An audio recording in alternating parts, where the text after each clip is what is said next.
Welcome to Proto-Future, a podcast about recreationally reading textbooks on urban planning, then making your own homework assignments. This is episode 18, How to Model Modern Transit Part 1. What is modern transit anyway? In this episode, I'll start a 3-part series defining modern transit, analyzing its relationship to model railroading, and designing layouts to utilize its best attributes.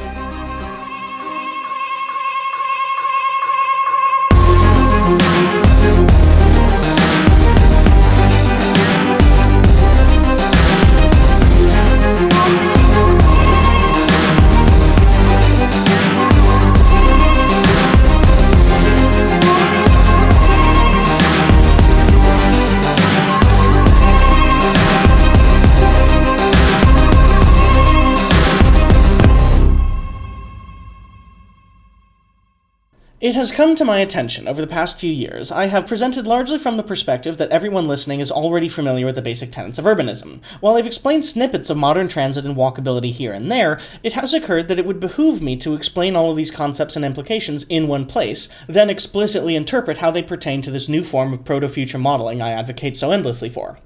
Moving from light to heavy, I will cover thrice over walking, bicycling, buses, streetcars, trams or straßenbahnen, light rail, stadtbahnen, tram-trains, DMUs, heavy rail, schnellbahnen or RERs, intercity rail, long-distance or night trains, high-speed rail or HRSR, and then finally, good old HSR, high-speed rail. In this episode, I'll explain all of these technologies individually, describing their characteristics, nuances, and political implications as they pertain to real-world civil engineering, cities, and lifestyles. In Part 2, I will go back through each one and reinterpret them for how they relate to model railroading and influence model railroad operations and modelability. And finally, in Part 3, I will cover what layouts would look like when depicting each of these technologies and the considerations for both prototypical realism as well as practical considerations for operational enjoyment. Starting with the most basic element of livable cities, walkability. One does not simply discuss walkability in the modern world without also discussing cars. Car dependency is a form of urban design in which car ownership and use is required to decently interact with a city or town. The most obvious form of car dependency is when you cannot walk to the grocery store just to buy a bag of milk. If your house requires you to own a car to feed yourself, if there are no nearby corner stores or coffee shops, or if you cannot walk to nearby frequent transit to access a job center, your neighborhood is car dependent, and therefore unwoke, and should be completely demolished. Affordable housing means nothing if it costs you a loan to Detroit just to visit a corner store. Since most of America is car dependent, another phenomenon crops up, being car-brained. Academically termed motor normativity, car brain is when people default to thinking of cars as normal, or the only imaginable means of transportation, especially in suburban or rural areas. Examples include getting into a car and driving comically short distances between shops or restaurants in the same power center, rather than just parking once and walking, or visiting a faraway place with superb transit, but traveling around only by Uber. There are many nauseating moments on the internet of car brain in action, such as a Texan suggesting that Switzerland takes automobile violence too seriously, and that the sign of an advanced civilization is more road deaths, a history student asking where all the parking lots for the chariots were outside the Roman Colosseum, or a suburbanite saying that the only reason why people take transit is because they've made poor life decisions. Unfortunately, car brain is most often found in reporting of automobile violence, where headlines say that a pedestrian was hit by a car rather than a driver committed manslaughter, speaking as if the car was a horse which became spooked and jumped the curb to hit an innocent bystander, not a piece of machinery fully in command of its inattentive and lower-class user. In this environment of automotive idiocy, walking is fundamentally rebellious. Walking about a city, you will encounter places where the sidewalk inexplicably ends, large and complicated intersections which prioritize automobile throughput, or routes lacking amenities, nature, and safety, packing walkers into narrow strips besides loud, polluting highways and roads. Despite these hostilities, desire paths continue beyond the sidewalk's end, indicating that people still do wish to traverse places by foot anyway, despite the lack of infrastructure inviting them to do so safely. Thankfully, this is all starting to change. It began in the US with a few dozen places pedestrianizing their main streets in the 1980s, and it has since only accelerated. Cities have also recognized the value of mixed-use zoning, bringing corner stores into neighborhoods and restaurants or grocery stores downstairs of apartment buildings. The most environmentally friendly car is no car at all, and any trip that you can accomplish by walking instead of driving is a planet saved. This has all resulted in a movement broadly called urbanism, advocating for much slower roads with fewer and narrower lanes, deprioritizing the car as a guest of the street, not its owner. Sidewalks are much wider, and every side of a block should be covered in shops, businesses, or restaurants a pedestrian can walk into or interact with, not the empty voids of skyscraper podiums or surface parking. Outside of main commercial areas, pedestrians should still have viable networks that are safe, sequestered from vehicles, and well-maintained. More adventurously, there are even movements out there for making communities completely car-free. Cul-de-sac in Phoenix and Atlanta, and Indigo in Houston are building neighborhoods where cars are de-emphasized and shuttled to alleyways, or just banned entirely. The Parking Reform Network is working to abolish parking minimums, such that you can build any building anywhere without the need to waste money on parking, and Strong Towns is promoting infill development, eradicating central business district parking lots in favor of more mixed-use buildings walkable from each other such that you would never need to own a car in the first place. As I've often noted to others, you should give your city a walking audit. It may take a long day, or even several weekends, but walk all the way from your house to the city center. This will show you firsthand the varying quality of pedestrian infrastructure, ranging from awful to passable, and I bet for most of you, this will be an illuminating experience. Examples of highly walkable cities of course include New York, but also lots of other historic cities with robust centers like Boston, Chicago, Pittsburgh, and San Francisco. Modern walkable cities that have experienced a lot of recent growth but still tried to buck their car-based origins include Phoenix, Salt Lake, and Seattle. It should be noted, however, that every walkable city is inherently always a rail transit city too, as they both feed directly into each other given the penchant of trains to magically spawn a bunch of pedestrians at every station. The next level up on the urbanism scale is bicycling. The most eco-friendly mode of long-distance transportation, the world is in the midst of a bicycle revolution, largely brought about by the availability of mass-market e-bicycles, but also certainly helped by broader recognition of Danish and Dutch efforts at abating the tide of automotive oppression. Part of this renaissance has led to a diversification of bicycle types. Originally, 30-odd years ago, there were only two types of bicycle: the road bike with skinny tires and a hunched-over geometry, and the mountain bike with regular tires but excessive suspension and frame construction meant to absorb jumps and rough riding. Then along came the fat bike, a normal-looking bicycle but with very fat tires up to 12 centimeters wide. Initially posed as a winter riding bicycle meant to deal with snowdrifts and poorly maintained winter cycle routes, it caused an initial surge in popularity of specialty bicycles and taught the Western world that there was more to be done with the bicycle than just recreational exercise. Although the high rolling resistance and added maintenance costs led to a lag in fat bike popularity, only to return with the wide-scale adoption of e-bikes, which could compensate for the additional road friction. Next in popularity came the folding bicycle, pioneered by the British company Brompton, which to this day has a fanatic fanbase. Folding bicycles use creative frame geometry to fold the two wheels together and the stem down, halving the size of the bicycle into something that can be carried as a piece of luggage or conveniently stored out of the way in an apartment or office. Many folding bikes address that the wheels are the largest unfoldable piece of the bicycle and dramatically reduce the wheel size to make the folding bike so small that it can fold into a suitcase or a duffel bag with room to spare.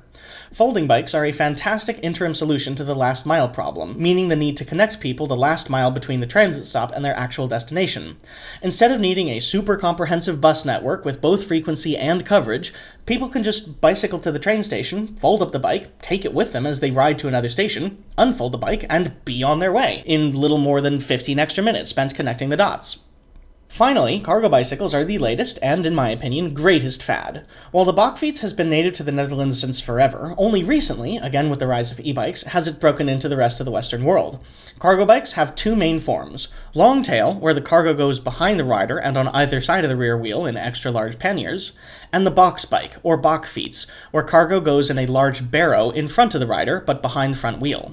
Notably, both types of cargo bikes have versions large enough to hold up to 4 children and an adult, which means there are literally cargo bikes out there with more payload capacity than some pickup trucks. However, as with everything, bicycling is much more than just the vehicles, it's also the infrastructure. Modern bicycling began with vehicular cycling, espoused by John Forrester in a book that goes on for pages about how to get your life partner to pop butt pimples to maintain good cycling physique. As you can probably imagine, treating extremely vulnerable cyclists like they have car-sized crumple zones is a recipe for automobile violence. While there are a few circumstances in which it is best for a bicycle to take full possession of the travel lane, preventing cars from passing it, it is much more preferable just to completely remove cars from bicycle infrastructure, also called roads. Since, unfortunately, roads are incorrectly built for automobiles, riding on the sidewalk is a stopgap measure, but this is often very inopportune for bicycles because the sidewalks are too narrow to pass and often very bumpy or in poor condition. Modern American cycling infrastructure started with the first rail trail in the country, the Elroy-Sparta Trail in Wisconsin in 1967, and the almost twice as long Illinois Prairie Path opening to the south in 1968, with the phenomenon to explode from the 80s onward with specific rail banking legislation. Rail trails are very useful bicycle infrastructure because railroad grades are long, uninterrupted rights-of-way with very low grades, and often periodically go through former railroad towns, providing amenities immediately adjacent to the trail. However, they are not perfect, as they are often aimed at recreational use, are often very rural, very far away from commuting corridors, and accessible only by driving to the trailhead. While trails are good when they do exist, dedicated bicycle roads, called cycle tracks, are better, protecting from both pedestrians and cars by way of curbs, bollards, and other hard infrastructure, prohibiting greedy automobiles from taking up even more space, and being given priority treatment such as detection loops, frequent signal phases, green waves, and probably most importantly, wayfinding signs showing how to get to major destinations exclusively via the Safe Cycling Network. In general, the purpose of a road is to move bicyclists and trams. If it doesn't do either and prioritizes cars, the road is a complete waste of tax dollars and should be decommissioned immediately. Examples of good U.S. bicycling cities are much harder to come by, as it is both a much more recent and much more contested phenomenon. Some cities that have a lot of bicycle infrastructure are actually still very hostile to cycling, like Seattle, Denver, or D.C. Some cities have absolutely minimal bike infrastructure and are actually half-decent for cycling, including Madison and New Haven. So, noting that some exceptions apply, including possibly every single college town in the country punching further above its weight than they deserve for their shortage of actual in-the-ground infrastructure, the cities that, in my experience, count as actually good for bicycling would have to be Pittsburgh, San Francisco, and, most obviously, Portland, Oregon. The lowest and unfortunately most ubiquitous form of public transit is the humble bus. A far cry from years past, modern buses, most commonly in the North American market built by New Flyer, are quite comfortable, spacious, and well-appointed. Usually about 60% low floor or more, they have a mixture of bucket seating, facing in the direction of travel, in the middle of the bus, and bench seating, facing the central aisle, towards the front and sometimes rear, allowing extra maneuvering space for ADA riders and cargo. Low floor boarding and kneeling buses shorten stop dwell times, and some very few systems allow for all-door boarding, facilitating the same. Rarely in North America are there double-decker buses. Articulated buses are much more common. Artics to those who know, bendy buses to those who don't. The reason for articulated buses is that the single biggest cost of any transit system is labor.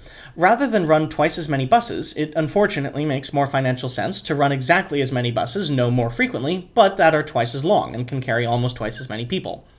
Interestingly, to those curious, Artics are pusher buses, with the engine and motors in back and strong hydraulics hidden beneath the joint to point the front segment in the right direction and prevent jackknifing. Much like any good transit, a bus system's success is built on a good network. Most good bus systems have linear routes with few diversions, instead of the coverage-focused routes of older eras, where every possible destination got front-door service at the expense of frequency and speed.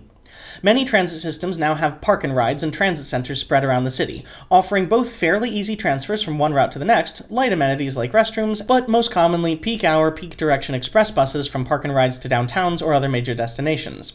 However, and thankfully, the post-pandemic era has proven suburban commuters to be quite fickle, and changing commuting patterns have, much like the rest of the world, demonstrated a preference for flexibility and all-day service.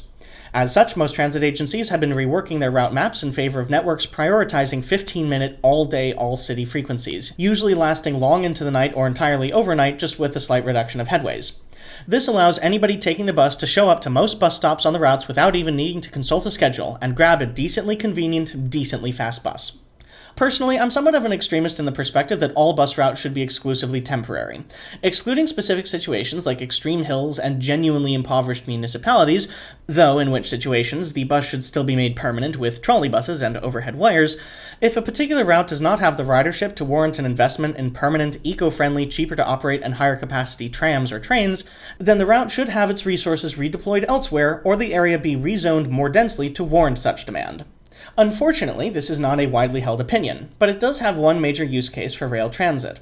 The best rail transit lines are not wholesale crayonings on a map necessitating major network redesigns, but rather alignments pulled straight from the pre-existing highest ridership bus routes or corridors. If you're making a rail transit route from scratch with no prior basis, there's a chance it will fail upon implementation. But if you base it on the routes and systems people have already demonstrated an interest in taking transit on, then you're much more likely to have a successful rail system.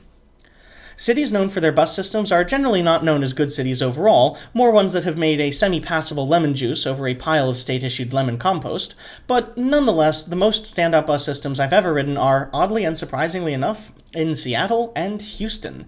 Everywhere else, though, they're just a mere adjunct to what a city is doing right, not a causative source of the success. Our first mode of rail transit on the urbanism scale is the streetcar. I want to start by clarifying that these are not historic streetcars, with complicated, diffuse networks and street median running in dirt streets, dumping passengers off in the middle of the road without fanfare. Modern North American streetcars are much more commonly low-floor, multi-articulated single vehicles with dedicated raised curb stations for level boarding, sometimes in the median of the road, but most often on the sidewalk. Additionally, while not universal, many streetcars run in restricted transit-only lanes, making them a modicum faster than the surrounding traffic and allowing them to run along with buses to make even higher frequency transit corridors. While most American streetcars are broadly considered failures and have been used more as instruments of gentrification and street decoration, notable examples include the Dallas, Bishop Arts District, Oklahoma City, and Atlanta streetcars, there are actually some successes. To explain why, we have to discuss history for a second. Streetcars are the modern reincarnation of the brief obsession with downtown people movers in the 1970s. The unsuccessful people movers, Detroit and Jacksonville, are solely downtown circulators, step savers in moving you from one side of the same neighborhood to the other, usually from a parking garage to a business district and back. By contrast, the two not completely awful people movers, Miami and Morgantown, West Virginia, of all places, travel between neighborhoods and represent a transit mode more sophisticated than pedestrian accelerator. The successful streetcars are similar to this. Longer linear systems without time-consuming loops like Kansas City and Detroit. Yes, Detroit has both a dinky and pathetic people mover as well as a modern streetcar which gets much higher ridership, or those that connect distinctly different neighborhoods that are consistently littered with major walkable destinations, such as the systems in Cincinnati, Tucson, or Tempe.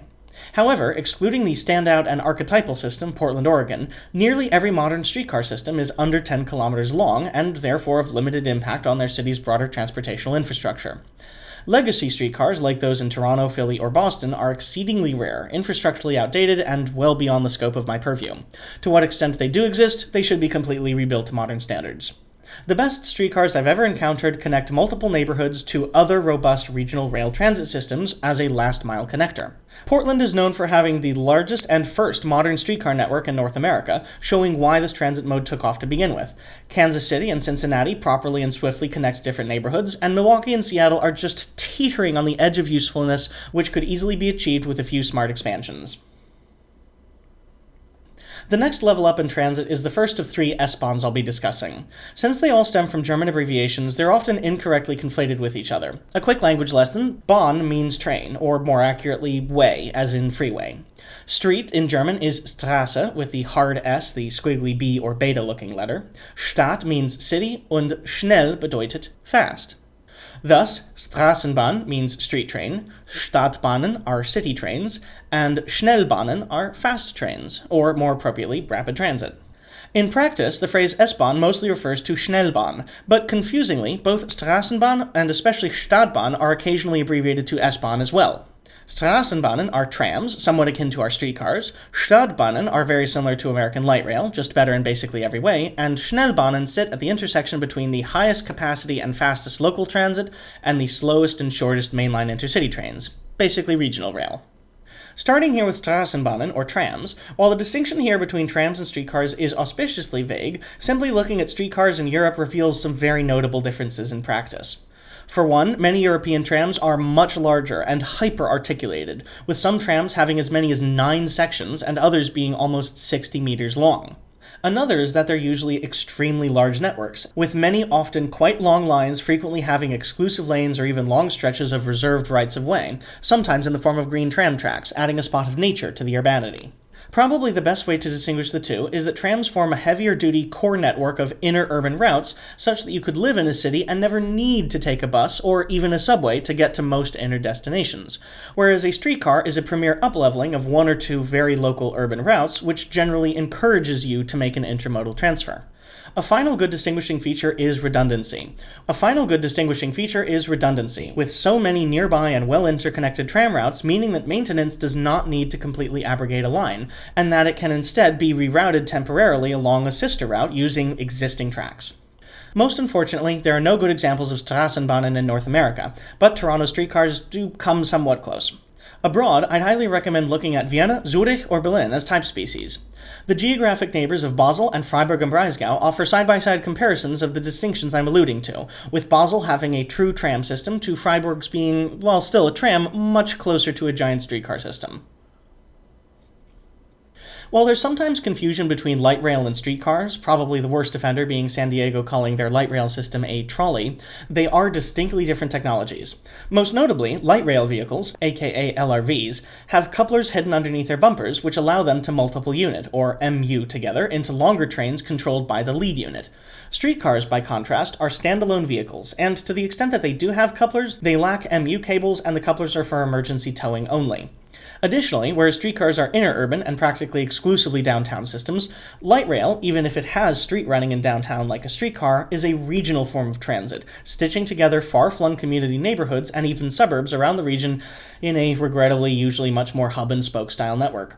Historically, light rail was envisaged as a way to convert disused surface rail corridors or up-level street-level rights-of-way into high-quality, convenient, and fast backbones of the sub-regional transit network. Surface-level alignments, while detrimental to reliability, at least keep costs to an absolute minimum without the need for viaducting or tunneling, while still allowing all the benefits of rail transit.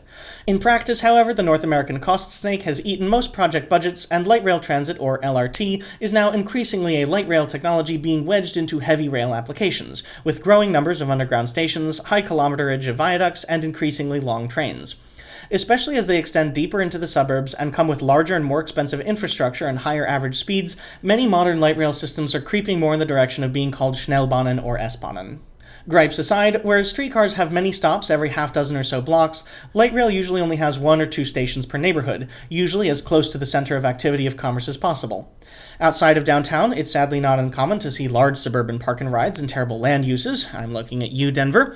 Inside of downtown, some systems like Houston, Calgary, or Jersey City have smart surface-level lane reservations or transit malls for priority movement, but it's increasingly common to have large, expensive, if shorter, underground tunnels not unlike true heavy rail subways, like in Los Angeles, Seattle, or Dallas. In my humble opinion, while many light rail systems suffer from mission drift, the best light rail system in the world is the Sydney Light Rail Lines 2 and 3 in New South Wales. They managed to hit all the major destinations, run along a light rail exclusive surface street in the heart of downtown, have speedy linear alignments, are effectively high-speed express routes for local trips headed into town, and even have a cross-platform transfer with a bus at the end of L2. Sydney is what all light rail systems should strive to be like. Inside the US, Seattle is an example of a light rail that's now more of an S-bahn. Denver and Dallas are both huge, but also old and quirky. But the best execution of light rail I've yet to see is, again, in Portland, truly doing a good job of being the light, fast, regional system a city of that size and shape needs. Very closely related to light rail is the Stadtbahn, or city train. In many ways, Stadtbahnen are closer to the original form of light rail as a rapid surface-level tramway, but they've had a similar evolution from their streetcar routes to modern underground central station semi-metros. They are not infrequently built to high rapid transit standards, and some stations are even built to be forward-compatible with upgrade to high-floor U-Bahn systems. As such, Stadtbahnen are thus sometimes referred to as pre-metros. The difference between light rail and Stadtbahn is probably similar to that between streetcar and tram. In essence, they're the same thing, but better. What specifically distinguishes Stadtbahnen is that they often form less of a radial network and have a much greater focus on transfers between routes outside of a city's core, allowing you to make suburb-to-suburb trips without needlessly traveling to downtown and back again. While light rail sometimes has a downtown tunnel or two, Stadtbahnen often do. And whereas light rail is more commonly low floor, Stadtbahnen are more commonly high floor, for slightly added capacity and forcing slightly greater separation from shared city streets. A win for reliability, but a loss for flexibility and cost. Also, Stadtbahnen have practically no park-and-ride infrastructure and much less of a focus on low-density suburbs. While they do extend beyond the inner neighborhood scope of straßenbahnen, stadtbahnen don't quite reach a regional level of connecting all nearby cities and towns attached to a regional core. I would say the closest thing we have to a stadtbahn in the US is actually Denver's light rail system, largely because it has such strange service patterns along its core, especially in contrast to a much more traditional hub-and-spoke light rail system such as in nearby Dallas. One of the most recent transit developments, effectively having been invented in Karlsruhe, Deutschland in just 1992, is the tram-train. Contrary to popular belief, and something I had to translate the German-language Wikipedia to figure out, prototypical streetcars and mainline trains are actually not intercompatible, even if they share the same gauge. There are some obvious design considerations for this, like turn radii and platform loading gauge, but the main problem seems to be turnouts. Streetcars use turnouts with narrower flangeways and guardrails that are flush with the railhead, so as not to stick out of the road and be a wheel or tripping hazard for bicyclists or pedestrians. However, mainline railroads use fatter flanges and have guardrails and frogs that extend above the height of the railhead. While modern light rail is effectively built to railroad engineering standards, and in fact Siemens SLRVs do run in France as tram-trains themselves, the point is that if you need to run a streetcar down the Northeast Corridor, or an Amtrak Sprinter down even a straight stretch of streetcar track with a turnout, you'll still likely have a derailment. So, to solve this, Karlsruhe's engineers came up with the idea to give LRVs or tram trains special wheels with stepped profiles, allowing them to run on both streetcar and mainline railroad tracks at the same time. This allows you to take regional trains and through-run them onto tram tracks right in the middle of town, getting people closer to their destinations without the need to build a big, expensive station and force people to transfer between modes, while similarly allowing things that are effectively streetcars to all of a sudden serve the faraway suburbs or outlying towns without the need to build new exclusive rights-of-way. In effect, a tram train is a surface-level equivalent to the Chicago Loop, and are operationally quite interesting, as they require vehicle operators to be trained in two exceedingly different and potentially conflicting train control systems. At the moment, tram trains are practically unheard of in North America, and are even still quite an oddity in Europe, but represent an incredibly flexible option for repurposing existing underutilized infrastructure and mixing mainline trains with transit vehicles on the same rails, much like DMUs, but, under wire.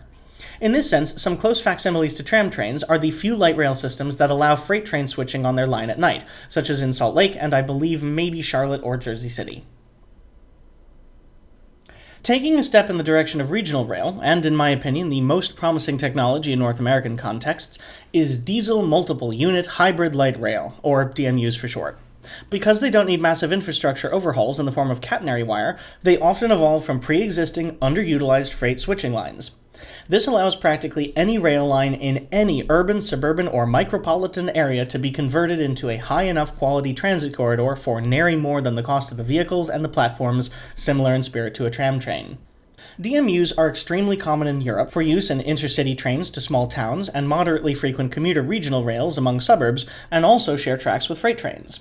In the US, though, the same vehicles are used very differently. Unfortunately, mostly as low-quality suburban transit projects that are just barely intercity commuter lines. Dishonorable mention to E-BART in Antioch, California, the WES in Portland, and the Arrow in San Bernardino for being weird, tiny, infrequent systems of limited usefulness, and to the Silver Line in Dallas and the Cap Metro Rail in Austin for being way too much of a step in the direction of commuter rail. But the River Line between Trenton and Camden, New Jersey, Sprinter to Oceanside, California, Tex Rail in Fort Worth, the A-Train in Denton, Texas, and SMART in the North Bay area all run decently frequent regional service while still sharing their rails with active freight lines.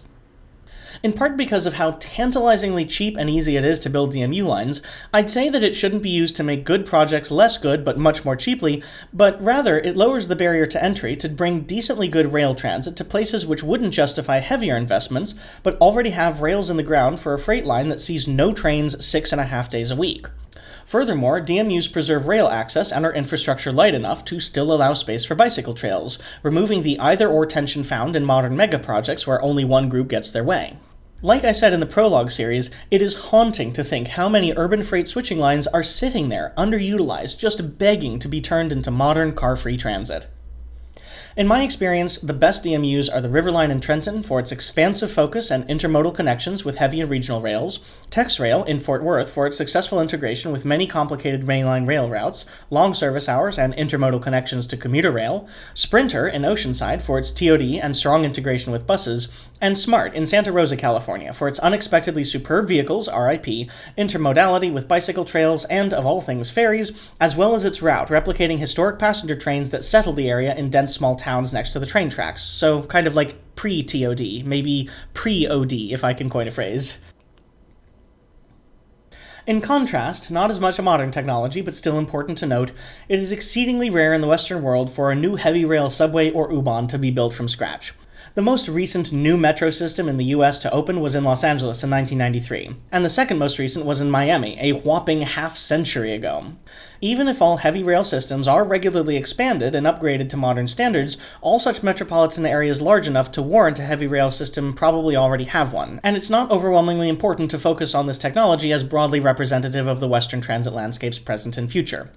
In essence, heavy rail is a rapid transit system maxing on speed and capacity. Stop spacing might be closer than the one per neighborhood of light rail, in part because the massive costs of U-Bahn are justified only by extremely dense environments. A characteristic of a good U-Bahn is an open gangway along the length of the train, allowing for diffusion of passengers to empty your cars without needing to guess at potential passenger loads along the length of the train prior to its arrival. Additionally, because of their nature of having extreme sequestration from other modes of transit, it's not uncommon for lines to have some degree of automation. Much more so than almost any other type of rail transit, though, metros are characterized by non-radial networks, allowing and in fact emphasizing transfers from one line to even another en route to one's final destination, hopefully without the need to travel through the dead middle of the city center. In part because they are so expensive and demand such incredible density, I don't see much modern development as far as heavy rail goes, but classic examples include New York and Chicago, although Great Society metros like Washington, D.C. and the Bay Area are practically S-Bahnen for how interlined and needlessly far they reach into the suburbs. The Schnellbahn, or rapid train, is the one most people mean when they say S-Bahn, even if they mix up what the S means. Schnellbahnen are hard to describe to the American mind because they are just so rare over here and so incredibly different to anything we've done. Really, the only ones that even remotely look close to an S-Bahn are the Long Island Railroad, SEPTA, and New Jersey Transit. But really, if these were graded to European standards, they'd all do absolutely terribly. To be clear, S-Bahnen are not commuter rail. Commuter rail is a system that runs inbound into the city in the morning, lays over in the afternoon, and runs outbound to the suburbs in the evening. An S-Bahn is more aptly called regional rail, serving both directions consistently all day with moderate to very frequent headways, usually half-hourly or better, and on high-quality electrified rail infrastructure. While not universal, it's not uncommon to be able to distinguish S-Bahnen from intercity trains by their double-decker or Doppelstock coaches, or alternatively, metro-like open gangway single-level train sets but run off of pantographs. Also different from North America, S-Bahnen are less hub-and-spoke and often have distal connection points between lines, at least partially facilitating intersuburban transport, adding redundancy for line closures or service disruptions, and effectively treating the entire region like its own metro system, just with pantographs and less metro-like headways. Probably the most famous example is the Ringbahn in Berlin, a 40-kilometer-long circle that connects to or hosts all 16 S-Bahn routes and 8 of the 9 U-Bahn lines, offering transfers at 22 of its 28 stations. Another is the S-Bahn in Zurich, Switzerland, a chaotic and humongous system with scary and nonsensical squiggles to the geographically uninitiated, but which is probably the fastest and most efficient way around the entire canton, having 32 lines, 171 stations, and just short of 250 million passengers every year. Regional rail like this comes in two distinct categories, the S-Bahn and the RER. S-Bahnen are usually made by linking separate stub stations with a single central tunnel to facilitate through running, not unlike what Philly tried to do. Conversely, the, and I am so sorry to all French speakers, Réseau Express Régional, or RER, is much more like a regional rail subway, with multiple tunnels along different routes connecting as if it was a network of double-decker express subways with far fewer stops, a whole city's worth of intersecting Elizabeth lines. In part because they're usually longer and derived from historic rail routes, S-Bahnen, like commuter rail lines, are usually much more integrated with regular freight railroading, especially the further out you get from Innenstadt. Finally, moving back to more familiar territory, intercity rail is the typical fare of Amtrak, though I should note it is not to be confused with the long-distance routes. Intercity trains are probably best represented by Amtrak's state-supported corridors, which range from one 3-car train a day from Chicago to Grand Rapids with merely but 2 intermediate stops, to the Northeast Corridor, which sees over 50 10-plus car trains a day over more than 700 kilometers. In its modernmost incarnation, intercity trains are conventional speed, up to 126 kilometers or 79 miles per hour, and usually have at least 3 departures a day. Better services have departures semi-hourly, that is every 2 hours, and the best have departures bi-hourly, that is every 30 minutes. At least in North America, excluding the Northeast Corridor, intercity trains almost exclusively run in mixed rights-of-way and compete with freight trains for track space. Trains were historically run with GE Genesis P42s and either Amfleets or Horizon coaches. However, the marker of a modern corridor train, as opposed to an aged vestige of rail travel past, is the use of the gorgeous notch-nosed Siemens Charger locomotive, venture coaches, and, starting very shortly, the extremely attractive and modern Aero train set with cab cars for bidirectionality. Intercity rail sits at the category of train travel between too short to fly, too long to take a tram, effectively replacing the all-American, derogatory road trip. As such, Amtrak's recent massive growth of its corridor routes now accounts for almost half of its entire ridership, allowing it to have set new ridership records for almost 30 of the past 40 years. Notably, intercity rail is also deepening its ties with urban transit, not only with buses, but with many streetcars and light rail systems being anchored at Union stations, allowing you to still get around your destination without the need to ever rent a car or hire an app taxi. Good examples of conventional intercity rail include the trains radiating off the Northeast Corridor like the Keystone or Virginia service, California's 3 routes, Cascades in the Pacific Northwest, and probably most notably, the Illinois and Michigan services. These routes typically have between 3 and 20 departures a day, but still directly interface with regular freight trains. For even more intrigue, a lot of these routes actually share mileage with the daily long-distance trains and are scheduled around them to treat the LDs like they're a bonus corridor frequency. That is, if it shows up on time. I had originally discounted long-distance trains as being part of modern transit, but then I realized that night trains in Europe are on the rise, so it's probably still worth discussing here. Amtrak's long-distance trains, or LDs, are often unfairly lampooned as boomer overland expeditions, state-subsidized cruise ships on rails. However, this notion is easily dispelled by riding a fucking train. They often act as nonetheless decently fast connectors between big cities and rural areas alike, in many ways serving as indisputably vital transportation links to a lot of the smaller cities they serve. However, it's still undeniable that long-distance trains represent a deep inefficiency in North American transportation policies, a band-aid on the multiple generations' worth of metastatic car-brain mistakes in community policy. In scarily many cases, a single daily long-distance train is the only intercity train for major routes like Dallas to Austin, Denver to Salt Lake, LA to San Francisco, or Buffalo to Cleveland. In all of these cases, there should obviously be many more local day trains providing additional flexibility and capacity. In the US, oddly enough, the speed and schedules of most long-distance trains are set by the need to hit as many major cities as possible during the daytime, as the 0330 arrival of the Sunset Limited to Los Angeles is, among other things, generally considered miserable and not a way to win over customers. So, unfortunately, unless there is a ton more high-speed rail built out, like now, many of the routes will unfortunately come with a sleeping function. But that doesn't necessarily need to be a bad thing. The reason why night trains are growing so rapidly in Europe is because it allows otherwise non-productive sleeping time to be made productive by being combined with forward progress. In fact, night trains can even compensate for a lack of high-speed rail, as a 10-hour conventional speed train trip spent awake is a horrible and grueling slog which wastes a whole day traveling by rail when one could fly instead. But a nice 8-hour sleep on a night train with a comfy bed and an hour each for dinner and breakfast is actually an attractive proposition to even budget and time-constrained travelers. Taking a long journey on a night train is literally as simple as going to sleep in your origin and waking up just outside your destination. The simple act of sleeping can make many train trips remarkably much more viable.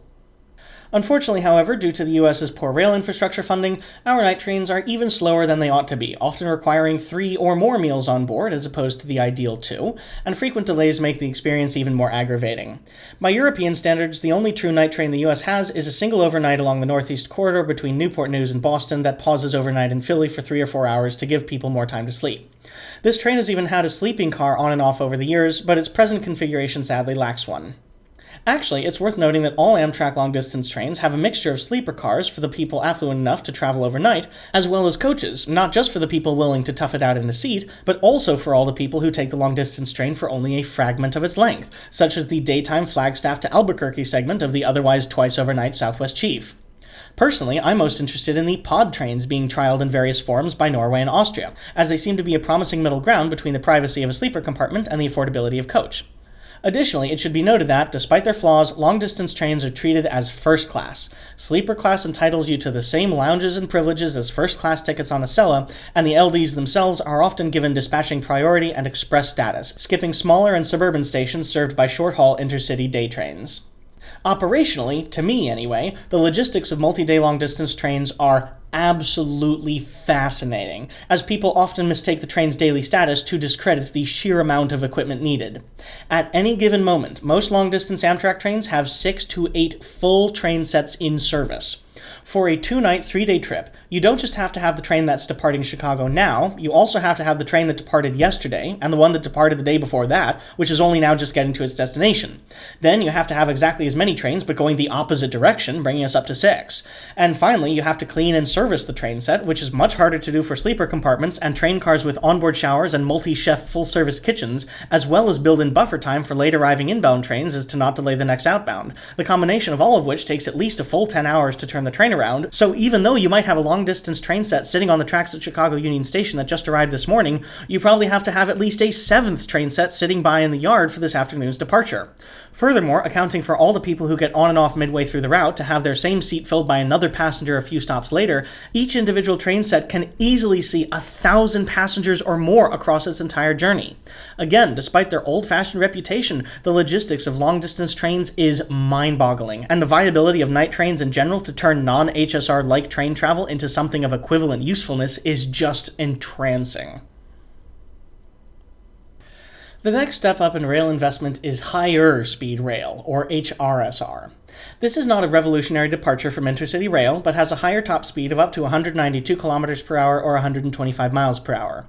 HRSR can still be operated with existing equipment, chargers, ventures, and arrows, but represents an investment in the physical infrastructure of the passenger train route, which can just barely eke out travel times to be faster than driving or even flying, making it even more competitive.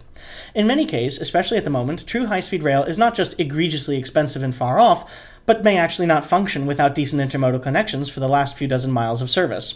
High-speed rail from Milwaukee to Chicago works well only for those two cities, but if you're puttering along at inches per hour between Chicago and your final destination of Peoria, then the HSR isn't of much use. As with any transportation technology, an interconnected multimodal transportation network is critical to the functionality of the system. HRSR is a very convenient middle ground from which to improve the existing rail infrastructure for a very moderate investment, getting better stuff in the ground much faster. Presently, there are only 2 real HRSR lines in the country, the Wolverine from Chicago to Detroit and the Lincoln service from Chicago to St. Louis. These two systems aren't incredibly distinct from conventional speed intercity rail, besides being a bit faster and much more competitive with driving than other routes. Operationally, however, this comes largely from heavy state control, usually with government-owned rights-of-way for a portion of the route that see very high-quality, high-speed track, lots of passing sidings and crossovers for operational flexibility, and critically, far fewer freight trains. The guiding principle behind HRSR is that a train route doesn't have to be 100% high speed to work well, and through running otherwise conventional speed trains onto a high enough speed fast forward can be much more achievable than building a greenfield line end-to-end, and can offer reliability and speed gains disproportionately more than its fractional nature. Since conventional American trains can already travel at 79 miles per hour, which is noticeably faster than nearly every highway, 1 or 2 strategic injections of 125-mile-an-hour travel can make up for the time of intermediate stops and unavoidable slow zones, keeping the average speed of the train well above 65 miles an hour and out of the nasty automobile traffic that ruins everybody's day-to-day lives in cars and buses. It is tantalizingly achievable. And now we've reached the de facto end of the line, high-speed rail. Yes, maglevs exist, and more are being built, but it's only because the Shinkansen HSR is run at headways faster than most subways, with overcrowded trains departing every 6 minutes. One should not hold out on building rail transit for maglevs or hyperloops until one has already first completely maxed out the capacity of much more practical and proven rail technology alternatives. High-speed rail, or HSR, is not just fast trains, but it is truly an infrastructural investment in the smoothest, straightest alignment possible, with plenty of tunnels, viaducts, and curve radii measured in kilometers. Importantly, it's also grade separated, with no level crossings, all roads and paths going either over or under the alignment to protect both the train occupants and passers-by. Notably, though, one of the aptitudes of HSR over other technologies is that you don't have to have exclusive rights-of-way for every centimeter of the route, like with hyperloops or maglevs. Instead, you can build out HSR segmentally, building only 60 or so kilometers of HSR at a time, then dumping the HSR trains back onto conventional or HRSR routes for the remainder of their journey. Furthermore, the use of conventional rail technology allows you to much better reuse existing assets like Union stations, as well as create intermodal or cross-platform connections, whereas vaporware like hyperloops and other gadget bonds require more space, entirely new infrastructure, and all the demolition and displacement costs therewith associated. Importantly, though, HSR is not the end goal of rail transit. It still needs every rail technology discussed preceding to get people to and from the HSR station. Even in Europe, Japan, and China, it is vanishingly rare for someone to live entirely off of HSR. The faster you go, the more time is required to accelerate and decelerate to that top speed, so a significant factor making HSR high speed is not just the top speed itself, but also express service patterns, minimizing station stops to stay at the top speed for longer. As such, a good HSR line isn't successful in a vacuum, but it is made viable by straßenbahnen taking people around the city terminal, S-bahnen distributing passengers around the suburbs, and conventional intercity trains connecting people to just outside the metro area. Without any one of these parts, all rail is made less successful than it could be. And if you disagree with that, look at Acela, the Western Hemisphere's only high-speed rail. A huge portion of its success can be directly attributed to the connections it has to suburban rail and conventional intercity trains at almost every single station on its route. And that's modern transit. Walking, bicycling, buses, streetcars, trams, light rail, stadtbahnen, tram-trains, DMUs, heavy rail, S-bahnen, intercity trains, night trains, HRSR, and HSR. Each one of these has had a lot of recent developments in the past 40 years, and, excluding buses, subways, intercity and long-distance trains, and just barely walking, most are actually completely novel transportation strategies, technologies, or both that the US hasn't actually ever seen before. It's widely understood now that cars are bad at transportation and are needlessly expensive, inequitable, and environmentally damaging. Looking at better socialist countries has revealed almost innumerable ways to make happier, more livable cities, and despite current federal-level fascist foibles demanded by suburban shit-for-brains and rural hoopleheads, the tide is changing faster than ever before, and the movement to end car dominance and use is undergoing an unstoppable and meteoric rise in popularity. While it may take a while to come to fruition, I am positive that modern transit will play a larger and larger role in our lives with every passing year.